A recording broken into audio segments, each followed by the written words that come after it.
मशवरा देता हूँ हुकूमत को और वजीर कानून को मशवरा देता हूँ कि ना फिरौन की हुकूमत सारी जिंदगी रही, ना नमरूद रहा, ना जाज बिन यूसुफ रहा, ना यजीद रहा।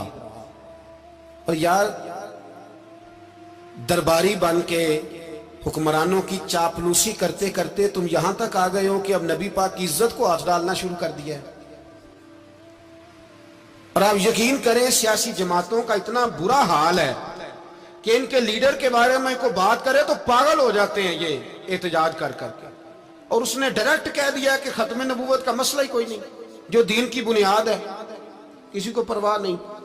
मुझे तो उन लोगों की फिक्र हो रही है जिन लोगों ने इन्हें वोट दिए हैं, वो अल्लाह को क्या जवाब देंगे।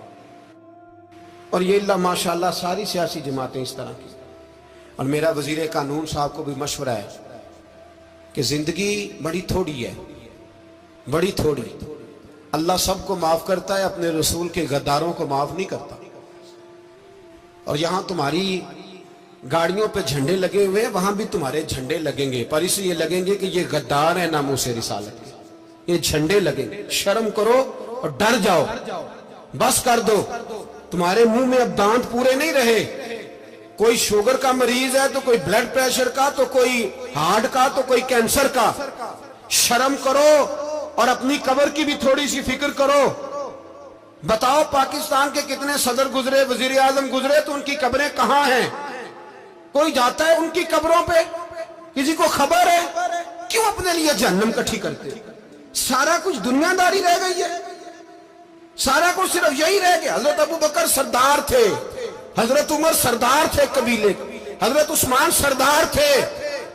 उन्होंने सरदारियों को ठोकर मार के रसूलुल्लाह के कदमों में बैठना पसंद किया।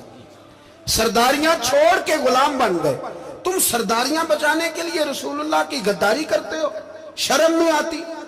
और काम शिकवा है मुझे इन लोगों से जो मौलवी तो कह देते हैं तू सियासत नकार, और किसी सियासतदान को मना नहीं करते कि जब तुझे सूरत फातिहा भी नहीं आती तो तुझे किसने इजाजत दी है इतनी बड़ी बात। और मैंने पिछले से पिछले जुम्मे भी कहा था, फिर कहता हूं और ऑन दी रिकॉर्ड कहता हूं, मरज़ई कल भी काफिर थे, आज भी काफिर और कयामत तक।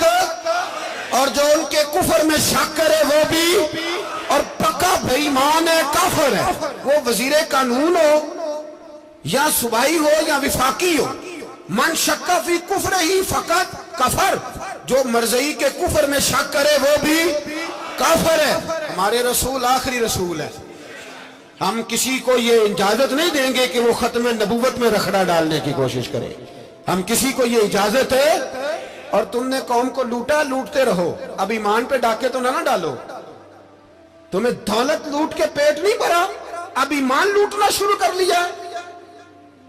तुम्हारा फैक्ट्रियां लूटकर, कौमी खजाना लूटकर पेट नहीं भरा। भाई मानो अब दीन बेचकर अपनी हुकूमतें पक्की करोगे। और वो लोग भी तैयार हो जाएं जो इन बेईमानों को मुंतखब करते हैं, उनसे भी सवाल करेगा खत्म नबुव्वत का मौजू क़यामत के दिन कि तुम बताओ। इनको सपोर्ट करते थे जो रसूलुल्लाह सल्लल्लाहु अलैहि वसल्लम के बाद भी किसी नबी को नबी मानना दुरुस्त जानते थे। शर्म आनी चाहिए, ख्याल होना चाहिए।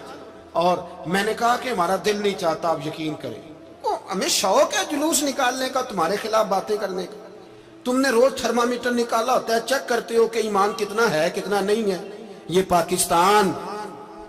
पाकिस्तान अगर सूबा सिंध है तो हजरत अब्दुल्ला शाह गाजी का है, अगर बलोचिस्तान है तो हजरत बाबा अब्दुल रहमान का है, और अगर पेशावर है तो वो सूफिया का है, और अगर ये धरती पंजाब है तो ये दाता अली अजमेरी की है, ये बाबा फरीदुद्दीन की है।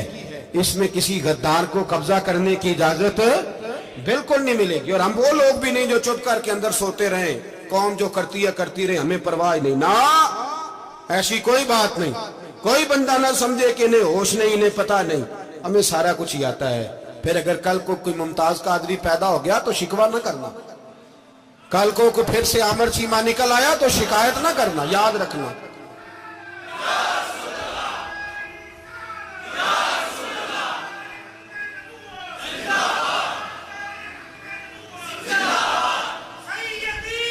तो मेरे भाई खोल के बोलो, या नबी रसूल के बोलो।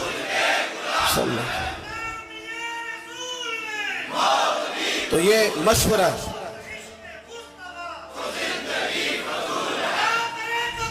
جزاک اللہ. تو یہ تمہیں مشورہ ہے.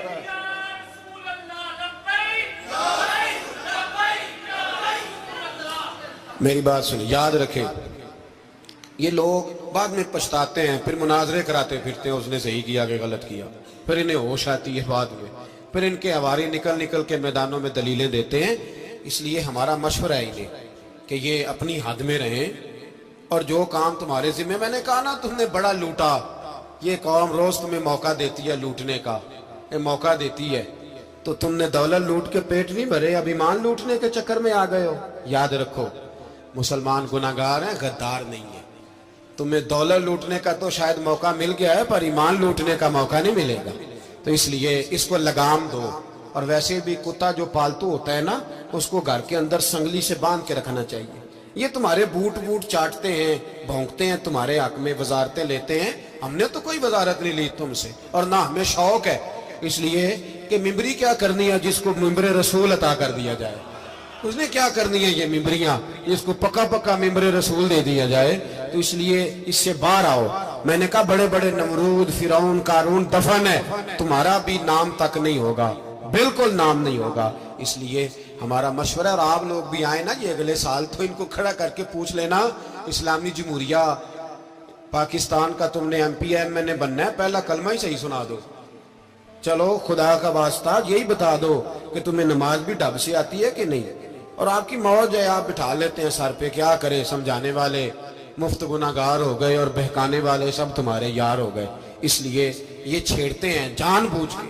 اور پھر جب کوئی ممتاز قادری علیہ رحمہ پیدا ہوتے ہیں، پھر انہیں دشواری ہوتی ہے، پھر ان کا جینا مشکل ہو جاتا ہے. یہ موقع دیتے ہیں، پتہ نہیں کس کے ایجنڈے پہ عمل کر رہے ہیں.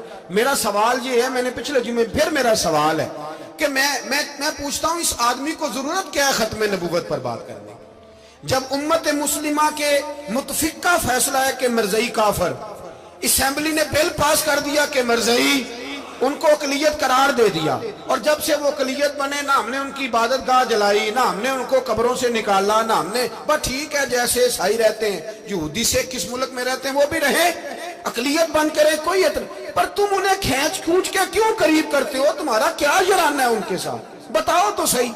ان لوگوں سے ان کو چاہیے اپنے منہ میں لگام ڈالیں، اور اگر نہیں ڈالیں گے پھر انشاءاللہ ڈالی جائے گی، اور بڑی تگڑی ڈلے گی، اور پھر ایسی ڈلے گی. سلمان تاثیر جب مرا تھا نا، تو 5-5 لاکھ روپیہ مولویوں کو آفر کی جنازہ پڑھاؤ، 5-5 لاکھ روپیہ چھوٹے چھوٹے مولویوں کو. اور داتا صاحب کی مسجد کے خطیب بھی صوبائی جو تھے، وہ خطیب تھے، ملازم تھے، انہوں نے کہا کہ ایمان نہیں بھیجنا، نکالنا ہے نوکری سے تو نکال دو.